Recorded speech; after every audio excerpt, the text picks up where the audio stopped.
Well, what is up, faithful friends of the internet? We are back at it, y'all. It's your boy, Jose, and with me is my beautiful wife, Natalie Lopez. going by... Go ahead. Enlo. Enlo. We're going by Enlo. J-Lo and Enlo. LOL. Your hosts for the Live, Laugh, Lopez podcast, where we discuss all things life, marriage, ministry, parenthood, and so much All the more. things. Yeah. All while sharing lots of laughs and tears along the way. Honestly. And today we've got a special one for you, but it's been a while. It's been a while. It's been a few months. We were so optimistic after we started season 2. We're like, yes, we are going. But then... We got 3 episodes in. And then life happened. And then life happened. Life was busy. Life was crazy. Busy. And we're never going to be the people that Chaotic. kill ourselves to... Hectic. Yeah. So no, it just didn't happen. But Honestly, now... we just probably took on so much more than we can chew. Yeah. We took on more than we can chew. And we're the kind of people that like, if we can't do something, we just can't do it. Yeah. But this is like a passion project for us that we genuinely love and enjoy doing so much. This is our like fun hobby. The Yeah, one it's hobby the that we one can thing that actually we- line up that we enjoy because we don't have the together same on. hobbies at Yes. all. We don't like We to don't do the ever same like to things. do the same things. Nope. I'm outdoorsy and adventurous, and Natalie I am is indoorsy and I want a shopping and 5-star reality TV hotel. shows.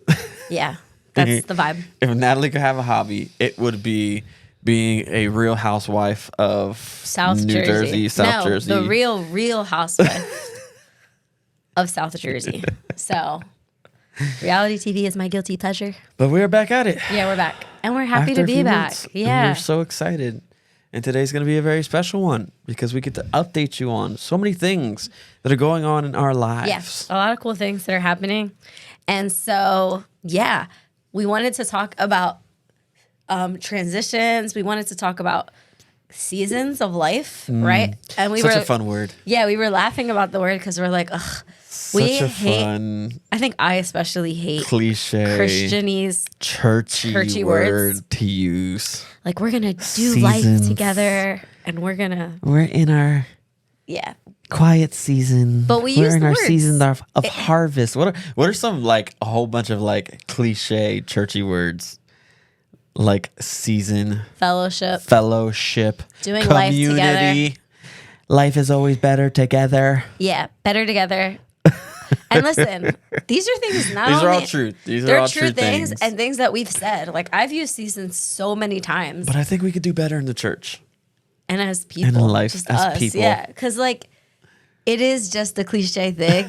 But here we are. Gonna be talking about it. So we're pointing right back at ourselves. We're and talking I'm okay with it. transitions, Yeah. and seasons, and transition seasons. Yeah.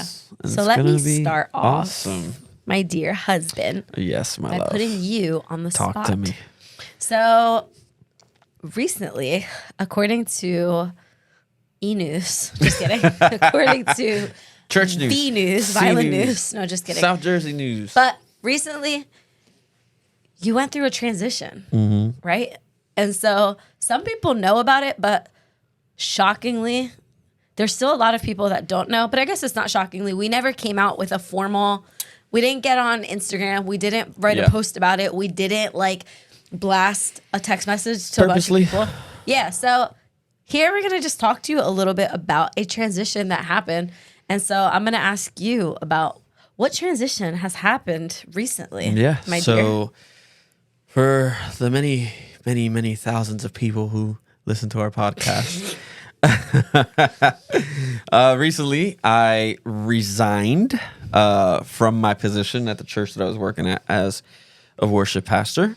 It wasn't a very easy decision to make. It wasn't a easy. I mean, I don't want to say it wasn't an easy transition, but it wasn't an easy decision to make. It's not one you took lightly. No, it's not one that we took lightly. It took more time than I think people really know of and maybe can comprehend and understand. Yeah. Because it did seem kind of abrupt, maybe out of nowhere, unexpected, which in a way it kind of was for us, but it wasn't because we took some time to pray, to talk to people, to really be wise about our Yeah. decision. We There just- were many things that influenced our decision. And what we didn't do is we didn't go around talking to like 100 people about this is what we're thinking about, because that would have just been a not good situation. No. But we talked to each other. We talked to the Lord. And we did talk to people who had nothing to do with it, who didn't attend the church, who had nothing to do with leading the church that I was the worship pastor. But I say we because it is a decision that we made as a couple. Together. Even though I was the one that was employed, I was the one transitioning and resigning. Everything we do together as a unit. Every decision we make affects one another, affects our family. And so, so we made the decision. We talked, we prayed. Yeah. We went to God. Yes. We had God speak to us through people, prophetically, that had no idea what we were considering. You know what I mean? There were some things that, our beliefs kind of changed throughout the time, Not in a bad way. Not in a bad way, but just when we say that, our theology. I think during this time, the Lord refined us and brought clarity to the things that we believe, but also kind of what we stand for, but also just our belief about the kind of church that I think we're meant to be a part of. Yeah. And that's not to say anything negative, but we were a part of a larger church, and we just kind of realized that we're not large church people. We're not large church people. I think we're just built for a different capacity. Yeah. Which is not a bad thing, right? To some, he gave 10 talents. To some, he gave 5 talents. And, I think we just learned in the season that we were there what our capacity was and what our capacity wasn't. And here's the thing. I think for a lot of people, it was a very surprising decision because we're high capacity leaders. And Jose especially is a high capacity leader, which means that he can juggle and do many, many, many, many different things. But just because people are high capacity doesn't mean that the Lord necessarily wants you to run at that speed. Yeah. You know what I mean? So in saying that, excuse me, we kind of were able to say that, you know what, we just learned a lot about ourselves. We learned a lot about ourselves. Yeah, and we learned a lot about ourselves. And we just, after a lot of praying, a lot of talking, a lot of, seeking wisdom and hearing from the Lord, we decided and we understood that our time was up. Yep. Our time came to an end. Yep. And, it just is what it is, Transitions aren't always bad. Sometimes they're not good, But at the end of the day, I think we just both were on the same page. Yes. In that we wanted to, number one, know that we heard from the Lord. Yes. And number two, once we did hear from the Lord, we just wanted to be obedient. Yes. And and there's layers. Yeah. So there's layers and different things, but what we're going to do here is just share what we felt like the Lord ultimately told us. And what we want to talk to you guys about is just kind of how to know. How do you know when a season is up? And how do you keep your heart pure? How do you transition? And we're just going to share how we did it and what we're learning in the process. Yeah. This is not a 10-step, we've figured it out, because it's only been a month and we're walking through it, right? And it's been fantastic and it's been difficult. So we're going to share those things. It's been interesting. But what we are not going to do is just kind of this is not a tea spilling session. Yeah, this isn't freaking... Yeah. It's not going to be... that. drama. No. You know what I mean? That's not what it's about. It's just more, how do you handle transition? What's the Lord teaching us in transition? Yeah. And all that wonderful stuff. Yeah. And I think too, it's okay to recognize, I think for us, when we were coming out of church planting into working for a larger church, we had always been striving for, it was when we reach this goal, it's gonna be magical and awesome. Like that is the final boss to reach that level. Finally get to this point. Yeah. And you're kind I'll of finally be happy. Yeah. And when I finally get to this position, I'll finally be happy. Yep. When I'm involved in this type of church, I'll finally be happy. And what you realize is that like behind the glitz and the glamour, it's still people. It's still hard. There's still different things. And so for us, we know that the Lord is going to be calling us again into ministry, but now we have an idea of what kind of ministry the Lord's calling us to. Yeah, you know? We have more clarity. We have clarity. So that's that. Yeah. In this transition series, like period of time. So how are you feeling? I'm kind of putting him on the hot spot because he kind of has gone through more of the transition and we've been through it together. But I want to put him on the hot spot on like, how are you feeling from going into like a totally different period? Why don't you tell us a little bit about like, what are you doing? Like, what are you doing in the transition period and how you feel about it? Yeah. So I'm feeling a lot of rejuvenation. Like I feel very rejuvenated. I feel excited while also bored. I think, I feel very, I feel like I'm getting a lot of rest, but I also feel very restless because I'm a hustler. I'm a doer. Like I like the hustle and the bustle. I like the busyness. I love working in ministry. I love doing things and I can get really caught up in those things. And the fact is that you and I have been involved in ministry since we were 16 years old. Yep. Just over like 2 decades, basically, when you think about that. We have always been extremely actively involved in any church that we've ever gone to. Extremely active in ministry. Every single church. And all of that has come to a halt, at least for me. Yeah, for me too. And so, for now, I'm genuinely just kind of enjoying this season. I think what I've kind of labeled this season is a season of hiding and resting in the Lord. Yeah. And so we do genuinely believe that we have more clarity in what God has called us to. And I genuinely believe that after this time of kind of resting and just kind of refocusing and recentering, I feel like we have way more clarity on what the Lord is going to lead us into, and the kind of ministry that the Lord wants to lead us into. But for now, I'm learning to just embrace everything that I can, that I can glean from a season. Yeah. From a period of time in life. Because there are the hustle and bustle times, seasons, whatever you want to call it. And then there's the times where God says, hey, I want you to just kind of hide away. And I don't want you to do anything. And I'm trying to take advantage of all that rest. Because the fact is that for the past year and a half, it was pretty busy. It was going fast paced. It was 50 larger hours. church, you know what I mean? And a week. 50 hours a week, six days a week. Days out of the week. Yeah. And wearing multiple hats. Yeah. And so the slowing down of doing absolutely nothing. It's like a train that's going full speed that comes to a complete and abrupt halt. Yeah. That's literally what it is. Yeah. And so I was actually talking about it with somebody tonight. Yeah. Who was asking me how I'm doing. And I'm just like, it's just, you get so used to kind of running at a certain pace that when you're forced to slow down, it's like, oh, wow, what do I do now? What is this?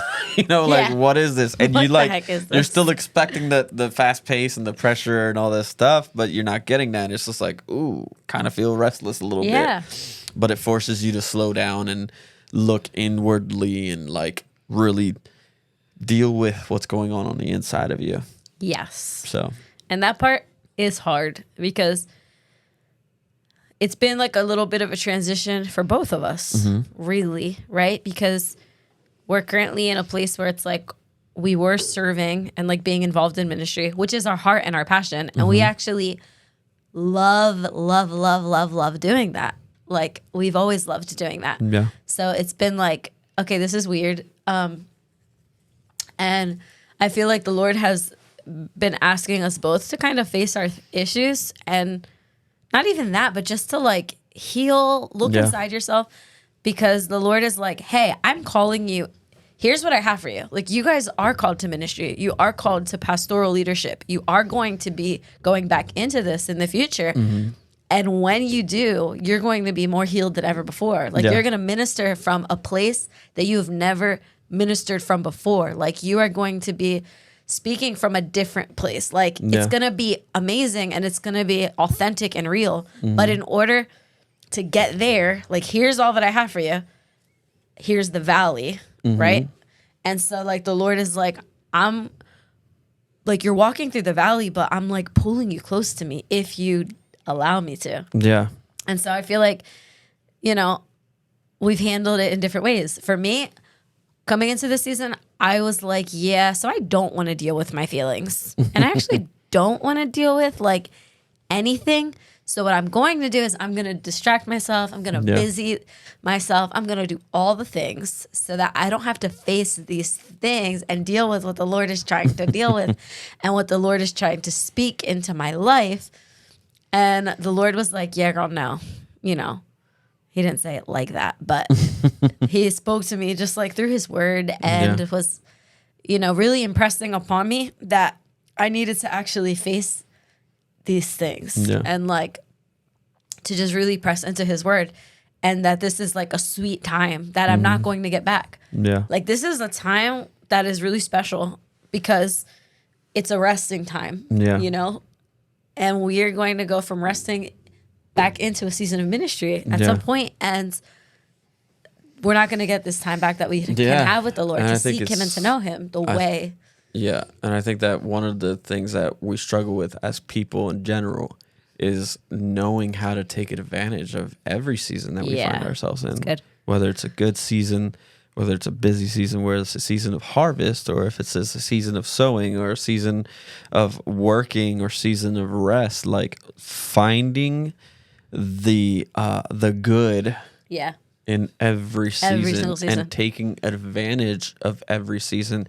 And I think part of that is because we get so caught up in what we think our life should look like, or what we think a time in our life should look like, or, you know, why can't we be back here doing this thing or working? If I were just, I don't understand why that job ended, or that career ended, or why that relationship ended, and you're still stuck in something that ended, so you can't take advantage of something that's actually going on. Yep. You know, and so... And don't wish a hard season away. Like, I think it's really easy in good seasons or in good situations in life when things are going great. It's like, yeah, God, cool. I see you. I feel you. I know exactly what you're doing. I know what the plan is. This is great. And then when you come to a place that's like a valley, or a place that's quieter, or a place that's hard, and you're just like, I don't want to be here. But if you can actually take those times that are hard and let it draw you closer in and deeper into the presence of God, then it's like you're going to come out with an intimacy. Like, I always feel like I know God so much better in those dark places and in the valley. And it's not to say like, oh, Lord, take me there because that's when I know you the most. Like, it's not an invitation because, like, no, Lord, I also like when it's really good. But it's just at those times, I know that I've got nothing else. Like, nothing else is working. Nothing else is going for me. And I need a supernatural, like. But I think we got to be careful to not make that a crutch, though. Because I think that's the tendency of humanity in general, is to wait for something bad to then pursue God. No. And I think it's often the good things that draw us more away from God than the bad things. You know what I mean? Like, I feel like we're so quick to run when everything goes difficult to God. Say, God, I know, change it, fix it. You know what I mean? Speak, you know, do, heal, whatever. But then when God actually does those things, we end up kind of forgetting about them. And now we end up when we're on the mountaintops, we kind of. For me, what I'm saying with that is that I feel like I've known God in deeper ways when I struggled with like anxiety, when I've struggled with fear, like because I had to really depend on the Lord to carry me through that season of life or that time, you know? Yeah. That's I what I get mean it. by that. I wasn't trying to contradict No. you. I'm just trying to bring clarity to like not idolizing those hard times or not Yeah. magnifying it, but just like those are times that I can remember, like driving on my way to work and feeling really like anxious or feeling fearful or struggling with depression and like wondering how the heck am I going to get in front of people today and teach and like do this, and just like really leaning into the Lord and being like, God, I don't have it, but you can carry me and you can help me and you can, and just experiencing God and like having him meet me in those places, I feel like just really deepened my walk with him, because I felt like it was like a new level of just trust and like just knowing that God was with me no matter what. Yeah. That was good. Yeah. So how are you feeling about this kind of like transition season that we're in? I love it. We're really different in that way. And we've had a lot of interesting conversations during this time, because I am a complete chiller person. Like, I'm cool to like if you guys time. know Natalie, she lives in her robe. Yeah. That's how much of a chiller she is. I was born for this. So I'm a relaxed person and I love like that downtime. Yeah. So for me, it's been amazingly awesome. I have loved having my husband home again, because what people don't understand is before he came into this position, he was working from home. Yeah. He was doing real estate for years. And so he was in a position where he was just home with us all the time. Yeah. Through like the most essential years of our of like the boy's life. Yeah. He was here, and he is like the foundation of our house. So like he was like taking the kids to school. He was doing picking all of them these up from things. school, taking them to their doctor's Doing appointments. everything. Like we depend on him for a lot of things. And this was like all while he was working. Like he had the flexibility to be able to do this, which was amazing for our family. Yeah. And I don't think I realized how hard that would be transitioning into a place where he was not at home, was working a lot. Which was hard for me because it was hard for all of us, the kids. I'm not one of those dads, and I don't say this arrogantly or anything, but I'm just not one of those dads who wants to be away from his family, who wants to be away from the kids, or who wants to be away from his wife. Like, I'm not the kind of guy who wants to be hanging out with the boys instead of being with my wife or being with the kids. Like, that's not me. I'm not the kind of guy who's gonna stay up all day and night playing video games while ignoring my family. That's just not me. And so being busy and not being able to do a lot of those things that I used to do was hard. Yeah. It was different. It was, but we also know that it's what God called us into during that time. You know what I mean? Yeah. But that leads to a very good question of how do you know when that time has come to an end? Yeah. How do you know? How did you know? I think number one, when God speaks clearly. And I'm sorry, this is a Christian podcast. Sometimes I'm like, but is that faith? I always need 17 signs. This is a faith-based podcast, so we're gonna go there first. You just know when God speaks clearly. Now, I think that the real question is, do you know how to hear God's voice in your life? And that's what we really have to wrestle with, because the Bible says, my sheep hear my voice and they know my voice, right? And so when you know God's voice, you know when it is he's speaking. Yeah. And so how do you hear God's voice? How does God speak to us? Number one, he speaks to us through prayer, right? Like we try to never make a decision without first praying about it. And I think you're quicker to do that than I am often, because I can be really impulsive. Yeah. And you can be like, whoa, let's pray about Slow this. your roll. Home slice. Slow it down and let's ask God to give us 365 different... We're so opposite in our decision making too. 365 different ways of confirmation. With PowerPoints for each of those But the whole point is that Natalie is really quick to kind of steer us in the direction of prayer first. And God speaks to us that way. God speaks to us through fasting, taking time out to fast and pray about a situation, God speaks to us through his word. Yeah.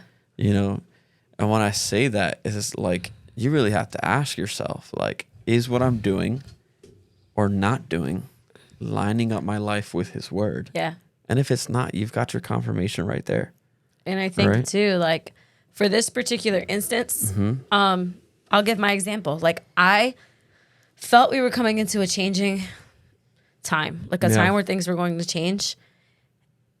And I had felt that there was going to be a change around the fall time. But then there was another shift. And I thought, okay, maybe things aren't going to change. And this is like where we're just going to be. Yeah.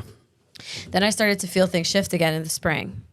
And there came a point, I was at a conference at our church, and I was like, Lord, I need an answer on this today. Like, I cannot wait anymore. I can't, like, do this. I need clarity. At this point, Jose had already felt like he had received clarity and was leaning towards one direction, you know? Yeah. And had been praying about it and had been doing the things. But me, I was like, Lord, I feel that there's a change, but I need an answer. Like today. I don't want to leave this conference without an answer. Yeah. You know? And the Lord literally like intervenes Yeah. through a prophetic word that someone spoke over us. And it was like every single thing. That we had been That feeling. every single thing that we had not expressed out loud. we We had didn't not talk to that shared with person. anybody about. And that's how God often speaks. Yeah. And so that's not always how he speaks, but that's how he often speaks. And I Yeah. think the important thing to understand and to realize is that God does still speak today. He does. And he can still confirms. speak to you today. And here's the thing, like what he did was he confirmed what we already knew in our hearts. Right. Because he had already been speaking to us, right? Right. So it wasn't like what this person said was this shocking revelation that we were like, oh my gosh. Like it wasn't move to Africa and like start an orphanage. It was like, okay, Lord, you use this person to confirm what you've already been speaking to our hearts about, you know? And then at that point, I was like, okay, Lord, but I need like another, just double check, which is me. Yes. And like, it's not always the right thing. Natalie is I know. that. Who was that? Gideon? Wet the fleece, Lord. But Dry that's the fleece, me. Lord. But it's Wet the crazy fleece, because Lord. the Lord will often meet me. He'll often meet you He there. will meet me. Like Yeah. he's like, I feel like he's probably just like, girl. Meanwhile, my only confirmation is, Lord, give Natalie peace about this. But the Lord did. He Like- confirmed it. I want to say 3 ways that day. Yeah. It was like boom, boom, boom. Yeah. And then I was just like, dang. Yeah. Okay, like you're confirming what I kind of felt. And then there were other things that we had put before the Lord Yeah. where he was like, oh, you asked about provision, right? The next day, here you go. Yeah. Every time we prayed something that we were like, okay, Lord, yeah, but this. Yeah. And then the Lord would be like, okay, I'm meeting you here. But this. when Okay, the- I'm meeting you here. Yeah. It's like When every the, time. When the Lord speaks and when the Lord is leading, he will often pave Make a a way. way. He will always, always make a way. He will always pave He a way. will make a way. And you may not know what that way is. No. You might not always have clarity what that way is. No. But he's always going to pave a way. Yeah. Right? So I think that's something to kind of look for. Like as you're thinking about, is this season over? Right? What does the environment around me look like? What are the circumstances beginning to change? Is God paving a way? Is he opening a door? Or is he closing one? Right? Like I think of like when Elijah shows up and he stands before the king, King And Elijah Ahab. is a prophet. Elijah, sorry. I say that because we have Yes, I know. We have people that listen to our podcast who don't Thank believe you, in sweetie. Jesus. Natalie has to remind me sometimes that not everybody who watches our Now. podcast is Christian. So, but Elijah was a prophet in the Bible. Ahab was a king. Elijah shows up before this king in the book of First Kings, which is an Old Testament book in the Bible. And he says, there will be no rain or dew in the land until I say so. Immediately after he does that, the Lord shows up and speaks to him. And it says, I want you to go hide in the brook Cherith. There, I'm going to send the ravens to feed you, and I'm going to make sure that you have water to drink from that comes from the brook. But then there came a point in time where the brook runs dry, and the ravens stop coming. And then the Lord speaks again. Okay, now's your time to go. Yeah. And I think it's a good lesson for all of us. Because number one, God spoke both times. God spoke when you went into that season. God spoke for you to come out of that season. Yeah. but also there was evidence of the fact that the time had come to an end. What's going on around you? The water stopped. The ravens stopped coming with food. If you stay there, you're going to die. Yes. You're going to die of thirst. You're going to die of hunger. It's not going to be good for you. If you stay in that relationship, it is not going to be good for you. If you stay in that career, you might die spiritually. It might take a toll on you emotionally. You might mentally get exhausted, whatever the case may be. You know a time has come to an end when that kind of like that grace has been lifted. Use your common sense. Use your common Use the sense. brain that the good Lord Things gave you. just don't seem to work out anymore, right? Sometimes it drives me insane. You just don't have that favor. You constantly are going back and forth with your employer or that relationship that's not a marriage relationship. I want to make that very clear. That relationship, there's just constant turmoil and it's not producing good fruit in your life. It is not fruitful. It is not building up. It is not bringing you closer to the Lord. Please. The time has come to an end. Can I say something on this? Sure. Please, because I'm passionate about this. I think sometimes we over spiritualize things. Yes, we do. To an insane degree. Meaning, the Lord gives us common sense and brains, and he also gives us the Bible that so clearly lays out biblical standards. Mm-hmm. And so some things are just common sense, and I don't think you have to spend 10 hours praying into, like, do I leave a toxic situation? Yeah. Do I leave an immoral situation? Do I leave an unethical situation? Yeah. Am I being asked to compromise what I believe in and what I stand for? That's such Am I a good one. being asked to compromise biblical values? Guys, this is not something that just happens in the secular workplace. It happens in Christian workplaces too. So it's like, these are important things to know because so many times we over spiritualize situations and we're like, yeah, but I need this. Like, and maybe you're like me, Lord, I need 17 signs and I need Jesus to come down on the cloud. But the Lord is like, I've given you all the signs just in the behaviors, in the toxicity, in the unhealth, in this and that. Right. And you're still praying about it. But I've literally opened the door for you and you've insisted on staying in the prison. Yeah. Okay? Yeah. And I'm talking like broadly here, but this can apply to work situations. It can apply to life situations and so many things.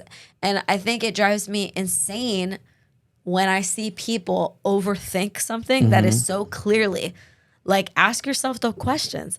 Is it biblical? Is it ethical? Am I being asked to compromise important things? Am I being asked to go against biblical values or the things that I don't stand for? And that these are not my values. Yeah. Does it line up with my beliefs? Know who you are and what you stand for. Because I think what we've learned throughout the past few years of our journey in different areas and different places of ministry, the Lord has really taught us what the heck we stand for and what the heck we do not stand for. Yeah. You know, and like, be willing to figure those things out and ask the Lord to refine that in you, because it's a beautiful thing, because you're able to walk into seasons confidently, out of them confidently and boldly, knowing like, Lord, thank you that you're teaching me these things and that you're showing me these things, and that every step of the way, there's something that I've gained, that I have learned. Like the Lord can use any situation or place to grow you, to teach you. And he has done that in every single season because he is so good and so kind to us. Good and bad. Good and bad. 100%. Good and bad. And I think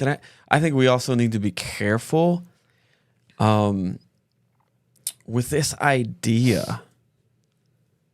Now, this is me personally. I'm going to be like Paul, who wrote, I want to say in the book of Acts. I could be wrong on that. Don't quote me. But in a sense, he said, now, this isn't the Lord speaking. This is what I think. Exactly. I have a hard time when people make the will of God or the purpose of God for their life one specific particular thing that if they do not do... Yes, I lived my entire life like that. They are ruining Scared. the entire plan of God for their lives, or they're missing out on everything that God has for them. It's incorrect theology that is taught to us. Yeah. You know what I mean? I love take that your you're hand holding my because I'm hand just right like, now. I feel like you're because say it. Like I'm gonna let you say it, covered and I want you to say it. I'm just gonna say real quickly that I'm gonna heck yes to everything he's about to say because this is from someone who was paralyzed so many times in my youth and in my 20s of just like, but what if I make the wrong decision on my career? What if I make the wrong decision? On everything. Like this one thing is it's gonna ruin my entire life. Yeah. Which like, And of course, to a degree, not like how God works. Yeah. There to a degree. If you marry a serial killer, to a degree, there are certain things that God, he has a plan and a purpose, and that I believe that God wants for each and every single one of us. But there's also a degree where God just says, hey, here's choices. Here are the choices you have in life. Your choices will either be for my glory or for yours. Yeah. If they're for my glory, you do whatever you need to do, as long as whatever you're doing for my glory. So if you want to be a lawyer or you want to work in the NFL, do it for my glory. Do it for my glory. If you want to be a pastor or you want to be an accountant. Or you want to be an accountant. Do it for my glory. For my glory. It's not like, oh my God, if I don't go to theology seminary, blah, blah, blah, and get a doctorate degree in theology and go become a pastor. But not everybody's called to be a pastor. Not everybody's called to ministry. Some people are called to be nurses. Some people are called to be doctors. Some people aren't called to be either. And God just says, you know what? Just choose. And as long as you're called to be a librarian, you're being my witness on this earth, then go be it. And living for my glory, then you go do it and do it for the glory of God. Yeah. You know, I think that if we can just thought. demystify that for a second, that like, as long as whatever it is you're walking into is not pulling you away from the Lord, but it's drawing you closer to Him. Do it for His glory. Do it for His glory and stop stressing out. This will free you. The reason I say that is because there have been so many times in my life where I have been completely and utterly paralyzed out of fear of making the wrong decision because I have been embedded with this theology of there's this like, don't mess up, don't mess up, don't mess up. And of course, like, seek the Lord. The Bible says, I just read this in Proverbs, and it says, trust in the Lord with all of your heart and lean not on your own understanding. In all of your ways, acknowledge me, and I will direct your paths. Yeah. So God is like, acknowledge me, trust me, and I got you. Like, I am going to direct you. Yeah. When you're walking with the Lord, the Holy Spirit is going to lead you. Yeah. Like, and He will give you clarity. But there are some times where I think we genuinely do, and I'm saying this as a person who does it and who is even still has conversations with Jose where he's like, girl, you have got to get out of your own head because I will be paralyzed with like, I don't want to make the wrong choice, so I'm just going to be indecisive and not do anything. And now I'm paralyzed. Some of us will waste 5, 10, 15 years being paralyzed in indecision out of fear of making the wrong decision that we do nothing. And then our life is passing us by. Yeah. And it's sad. Three things you don't want to live for, right? Yeah. The lust of the flesh, the lust of the eyes, the pride of life. That's what the Bible talks about. The lust of the flesh is everything that is gratifying to you solely. Yeah. Everything that you just live for what feels good for you. Right? Yep. The lust of the eyes is everything you just covet and crave and desire and just want in life.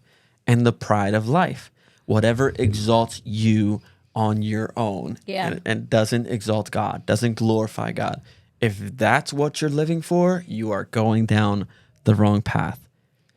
Now, if everything else points in the opposite direction of that, if anything else points in the opposite direction of that, I think you'll be okay. Yeah.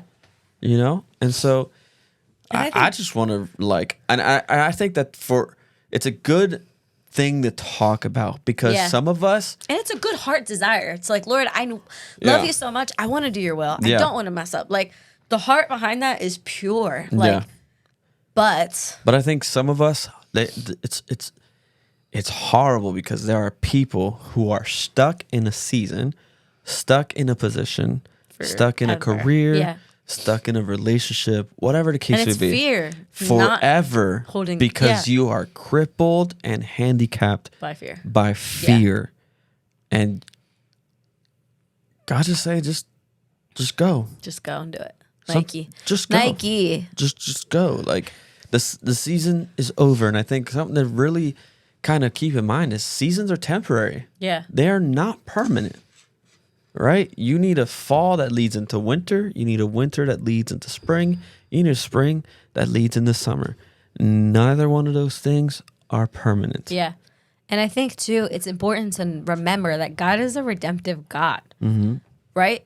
There's been times, even in like our transition, where we've been like, Lord, did we get something wrong? Like, did we hear you wrong? Did we, like, you know, those are questions we've grappled with, or even looking over our life where it's like, okay, I loved that, but then did I? And I feel like God is a redemptive God. Like, I think he loves us so much that it's like, you know what? Yeah. I can redeem even sometimes when you do make a mistake. Like, let's say God wasn't in that. But I feel like the Lord is like, I still have redemption. Yeah. Like, give for yourself that. some grace. Give yourself grace. There's times where you are going to mess up and step outside of God's will or step outside of what he has for you. That doesn't mean the Lord can't still. I want to correct how I said that. Yeah. That doesn't mean the Lord can't redeem your life. Yeah. He can still you redeem your life. And there's always hope. If you have messed up, if you have made a decision, if you have lived in indecision, we serve a God who redeems, who restores, and who is a God of hope. Yeah, that's good. You better preach, girl. It's what I wish I would have known. Like, if I could have learned these lessons without going through the hard things. And I think that those decisions are made less when you have more counsel in your life. Yeah. Yeah. You know, because there's been times in our lives where we didn't have counsel. Yep. And we made some pretty stupid decisions. Yeah. You know what I mean? Decisions that cost us. Yes. 1000%. And in those cases, you just got to own it. And say, I failed. Yeah. I was a failure. I screwed this one up. I wouldn't say a failure. I made a poor decision and it stunk. I was just gonna say I made a mistake. I like the idea of owning. Own it. Like, true. Own it. A lot of times you find yourself in the position or in a place in a thing of struggle, of turmoil, whatever the case may be. It's not the enemy's fault. It's not God's fault. It's not other people's fault. It's your fault. It's our own fault because we think we know it all sometimes. Because God told you to move on and you didn't. And you didn't. Yeah. Or God said, nope, that's not it. And you did it anyways. Yep. You know, or you tried to or you were impulsive. Find every reason to make it fit. You tried to make fetch happen. And it didn't. And it's not happening. Fetch is not happening. Let it go. Happening. Let it go. Yeah. You know, but own it. Own it. Own it, because if you don't, you'll never learn from your own personal mistakes. Yeah. But that leads us into a good topic, which is what advice can we give people who find themselves in this transition, who find themselves coming to an end or are not sure whether or not a season is coming to an end? Yeah. Step one, use those common sense indicators that we have provided for you because that's why we have a brain. Yeah. So genuinely, not being condescending, because I'm not trying to be condescending. I say it even, like I said, to ourselves, where it's like, girl, there were so many signs and you were out here. It's giving relationship drama. Like when people are in poor relationships and it's like the signs were literally all there. Yeah. But you still wanted that busted up, broke down. Man. Okay. But I think genuinely do utilize what the Lord has given you to actually if something is genuinely giving you 75 red flags and you're like, but Lord, give me a sign. And he's like, girl, I gave you 75 red flags. Come on now. Yeah. I think step one is start with common sense and then take it away. I think if you're unsure, don't move until you're sure. Yes. That's a good point. And let me edit that. Okay. Edit. Because I think I would say don't move until you feel like you're sure you can so do so. If that makes sense. No. Doesn't make sense. Well, I'm explain trying more. Like, what are you trying to say? Just don't move. Like, if you're not sure, don't be impulsive. Don't be it. impulsive. Yeah. Number one, don't be impulsive. Here's what I'm trying to say. Don't be impulsive. Never a wise pastor. Shout out Pastor Danny Siggy. He always told us, you never make a decision based on emotions. Yep. Emotional decisions are bad decisions. Yeah. You know, and so you don't make a decision based on your impulses. You don't make a decision based on your feelings, because feelings are fleeting. They will change. And feelings will change. So don't move until you're sure that you should move, right? How do you get there? Pray. Pray, but listen. Yes. Some of us are out here praying, but we're not listening. Yes. And that, I think we can do a whole podcast on that, on the topic of prayer and how prayer involves. Yeah. It's more of a conversation, and a conversation is not a monologue. Yeah. Shut up for 2 seconds. Be quiet. See what the Lord says. Yeah. All right. And be open to any answers he might have. Because there's times where the Lord will He might tell you the season ain't over. And you try to boomerang that answer right back up to heaven like it never came down. And you know it came down. You know it did. You try to keep it a secret and everything. Try not to tell. Oh, man. You're feeling spicy today. I am. I'm feeling spicy because I think I'm passionate. Oh, Lord. And I'm wanting, yeah. I feel like we've learned so many things along the way that in retrospect, I wish that we had known. Yeah. Or that someone taught us. Yeah. So I'm just if we can share anything that would help anybody, I want to help. Yeah. And I think one of those things is we've learned not to overstay. Oh my gosh. Yes. We have learned. That is so good. And I'm proud of us for that. I'm not going to lie. I'm so proud of us for that. Not to overstay. Don't overstay. When you know the season is up. When it's up. When that water has dried out. When the microwave goes ding. When that food has stopped coming. Run.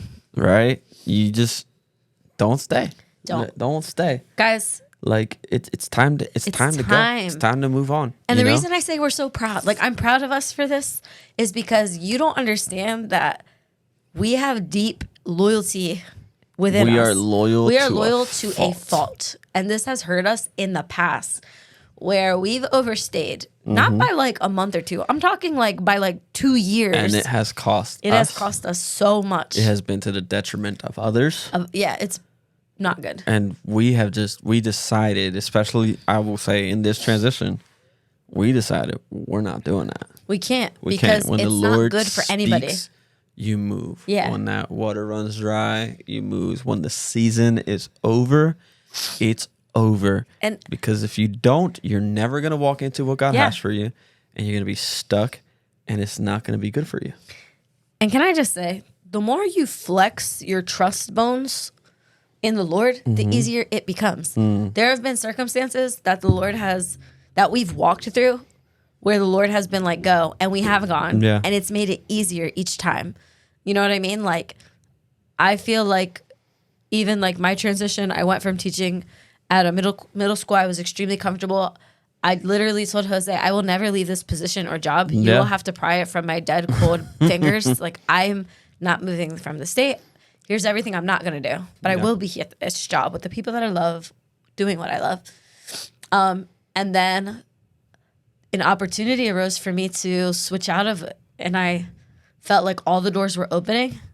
And I felt like it was go time. Yeah. And I think the more that you flex those trust muscles, the easier it becomes. Because now we're we've been through seasons where you just trust God. You're literally riding on prayers and trust. And that's all you've got. And that's all you got. And in this season, God has given us so much more than that. He's given us provision. He's given us clarity.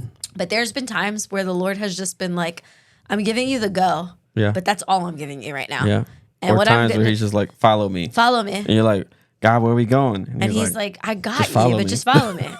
And I feel it has become easier now. Because when I look back at times like Walgreens. I'm just looking back at so many instances Yeah. where we just had to trust God. That's it. Yeah. And every time we took one step, and the Lord was like, I'm not going to show you everything, but I'm just going to show you the next step. And every time you take that step, I'll show you Yeah. the next one after that. It's made it so much easier along the way Yeah. because you've gotten into a rhythm of like, Lord, I trust you. I trust you that you are like the author and the finisher of my faith. Yeah. I trust you that my destiny is in your hands. It's Yeah. not in a job. It's not in like an education system for Yeah. me. It's not in my children. Like it's my trust is in you, Lord, because you are going to catch me every single time because I have seen evidence of that in my life every step of the way. There has Yeah. never been one instance in our entire lifetime where the Lord has failed us or Yeah. let us down. And Yeah. he's not about to start now. Yeah. Come on. He's Come not. I'm just gonna let you take the mic the whole rest of the night. It's just cool because it's like, Go ahead, keep it's going. just You're good. reflecting on God's faithfulness. Even now, talking about it, it's like when you look back at all the ways the Lord met you, every single step of the way, it is insanely miraculous and it makes no sense, but it builds your faith. And even talking about it is like building my faith even more because Yeah. I'm like, wow, Lord, I'm remembering there were crazy times, Yeah. way crazier than the times that we're in right now. Real crazy times where Yeah. we just had to fully trust in the Lord. We had newborn babies. We had no clue like Yeah. what was coming, what was going. We were Yeah. facing medical issues. We were facing financial obstacles. We were like going through hell, Yeah. but the Lord was there and he met us. And it's part of our story now and it's awesome. So it's like to see what we're going through a season that's unknown, but we have an idea of where it's leading us up to. Yeah. We have clarity on that. But it's cool because it's like, Lord, you're providing for us in this season. Yeah. That's crazy. Yeah. Like you're working from home, being with our kids, being able to like pursue passions and grow your faith in the Lord and like lean in. And the Lord is providing and meeting us. He's like, I've never felt closer to each other. Yeah. I've never felt closer to our community of friends that we've Yeah. had that have stood by us throughout so many things. They've Yep. like supported us and you loved us know and like who you are. God has refined our friendships. Rare. Like there's people that we thought we were going on the journey with that are not on the journey or that we're like, dang, Can we just say that for the people in the back? and that's hard because it's like, That there are there are relationships that you might, that might not be meant for the season. there might be relationships that stay behind in the previous season and you really want to hold on to it and you are like actually trying to hold on to it, but for whatever reason, it's just not happening. The preacher in me just wants to put it this way. Okay. There are relationships that are just meant to die in the wilderness. Oh, and it's hard. I don't It's like hard. it. I don't like it. Don't like it. Yeah. Doesn't feel good. Memories, good times, great things. But that's life. And that's reality sometimes. That there are people who are for you in a season Yes. that might not be for you in another. Why? And Say that's it again. Say it again, because that was good. There are people who are for you wasn't in ready a for it. season that may not be for you in in the another. next season. Oh my gosh. And that's That hits me hard. okay. Right? That's wasn't in the okay. script, And but it's so good. and let me just say, let me also just bring this disclaimer. Yeah. That doesn't always mean they're bad people. Okay? Wow. So don't give in to offense. Oh. Don't give in to bitterness. Yeah. It just means they weren't meant to go in to this next season of life with you. And that's okay. And that's okay. No hard feelings. No hard feelings. It Love still you. hurts. And hopefully, Yeah. hopefully you can cross paths again. And, hopefully it doesn't end badly. Sometimes it does. And it sucks. And you process that. And you deal with Yeah. that. That's and the you hardest part. Yeah. heal from that. And you know what I mean? But there are people, there are relationships that are for you in one season that are not for you in another. and that's okay. That'll speak. That's really deep. That's like a whole podcast episode. That's a whole That's podcast. really good though. And I think it's a good thing. It's a Yeah. it's a good point to make. So we're wrapping up Yes. here. Let's talk about anticipation, hope for the future. Let's end on like joy. On joy. Happiness.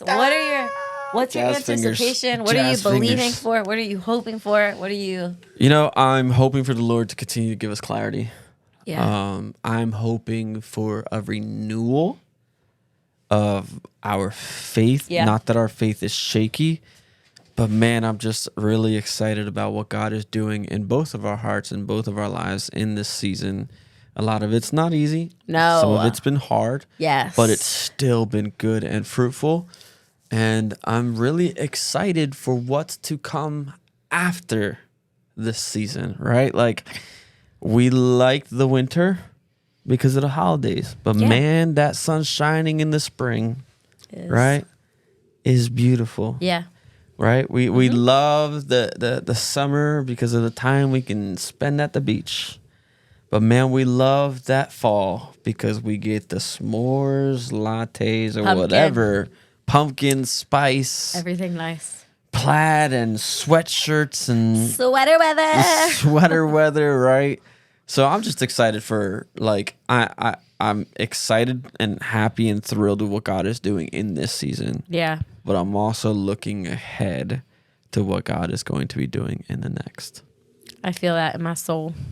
Yeah. I'm really joyful. I feel it in my bones. He's about to move. You can take the worship pastor out of the church, but he's still got a worship song stuck up in here, Oh, Lord. which he's going to sing to me so Yes, that I can hear it. I will sing Pray for me. to her. Against my will sometimes. So for me, I'm hopeful because Yeah. I truly am loving this sabbatical season. Mm.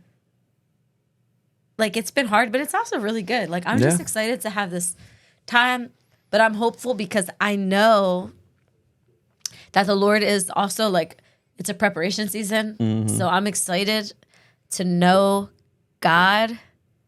And it's not, how do I say this in a way? Sometimes I feel like when you're serving in any ministry capacity, Yeah.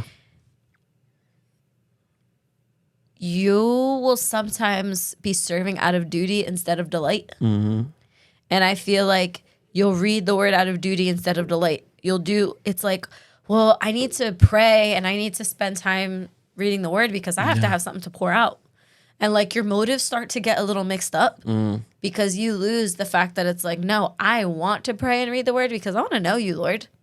That's it. Yeah. Not for an agenda of like, because I need this from you, because it becomes very transactional. Yeah. If I do this, I will get that. If I do this, and I feel like the Lord is just pulling us back to be sons and daughters. Yeah. And that's it. Calling us back to our first love. Calling us back. No striving.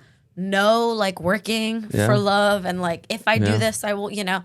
God is like, It's not about all the great no. things we do. He's like, I just delight in having a relationship Yeah. with you. And I know that along the way, I feel like that was lost Yeah. in years of Yeah. time, not specifically to this year and a half, but just in years of time, in years of serving. Yeah. And I feel like the Lord is like, I'm going to do something new in you. And it's going to be something that is going to be powerful for like what I want to do in your life. And like, Yeah. you're going to come out of this real and like authentic and without all this fake gibberish nonsense. Because what I want you to bring to people is real. And what this generation is looking for is real, authentic. They're not looking for fake. They're not looking for Christianese. They're not looking for platforms. They're not looking for any of that. Yeah. They're looking for an authentic relationship with the Lord and something that's real. Yeah. And I think that's what's missing from the modern church Will the culture real of today. church please rise up? It's the capital C church. It's not one particular, but it's the capital C church of America. Yeah. I've watched too many things now. Good stuff. But anyway, all that to say, I'm really hopeful. I'm excited. Thank you for tuning Yes. in. We shared a lot. Feel did. free to continue to keep us in prayer. Yes. That's the best way you can support us. Like, pray for us. reach out, Yeah. talk to us if you want to talk to us. Yeah. But we are just hopeful and excited Yeah. and enjoying this time and getting ready for vacation. Come We've on. been living our best summer life. Yes. Not gonna lie, doing all the things. It's going to be amazing. And we're gonna keep living our best summer life. Well, hey, listen, thank you guys for tuning in. We're so glad that you are part of our family. If you like what you've heard today, make sure you do us a favor. Go ahead and like, share, comment, subscribe. Send it to Hit the someone subscribe if you like it, or if you- button. Yeah, share Yeah. it. Share it with somebody who needs to Get my hear good these side. words. But also hit that notification bell so that it notifies you every time. This is my good side. Notifies you every time we post up new content. We love you guys. Thanks for tuning you in. next We'll see you week. next time.